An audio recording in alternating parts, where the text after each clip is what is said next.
Hi everybody, it's Claire back with another project for Scrap FX design team for August. So this is a page in my Large Dilutions journal.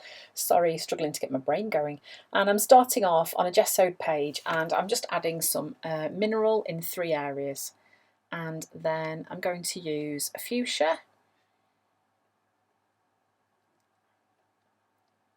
I do love mineral, it's one of my favourite colours of this sort of neutral palette of Dina Wakley's paints. It's a lovely colour, it goes with so many of the other colours. And then I'm going to use carnation and I'm going to use the carpet rug stencil and just add some stenciling onto those darker areas just to push those away a little bit. It's a really pretty stencil.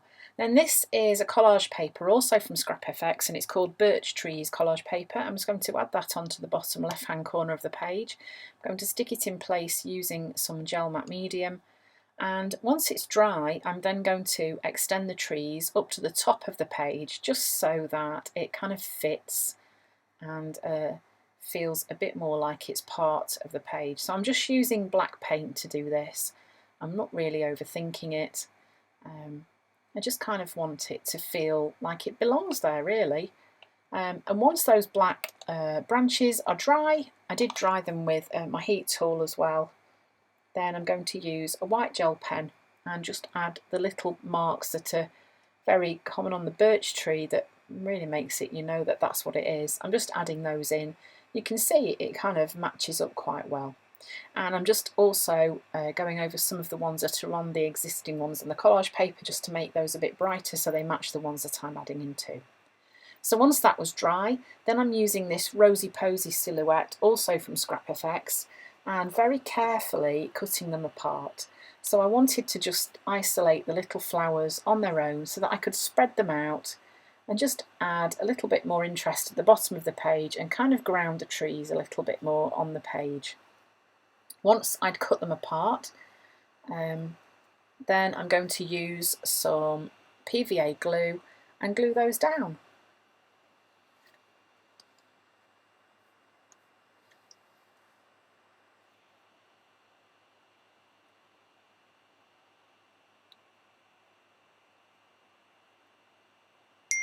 Then I'm using Tangelo and Rouge and just adding a little bit of splatter onto the page, and then you can see I'm just working out whether my words are going to fit in those lines that I've sketched in using my white gel pen.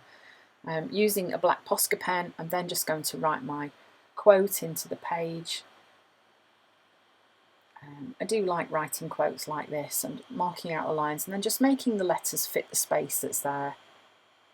It's quite an effective way to get some text onto your page.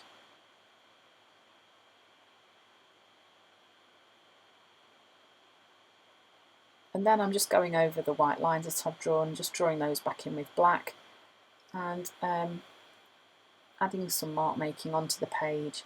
And then just to make those letters stand out a bit more, I just add some more like little lines on the end of each letter, just to kind of change up the way the font looks a little bit. And really that is the finished page. The reason this is a page about nature is I do love gardening. It's one of my other passions as well as art journaling, and particularly in the summer it's something that just gives me a lot of joy and a lot of pleasure. And I'd been in my garden and I just thought I want to do something that reflects that. So I hope you've enjoyed this lovely page using these Scrap FX goodies. Thanks for watching and I'll see you again soon.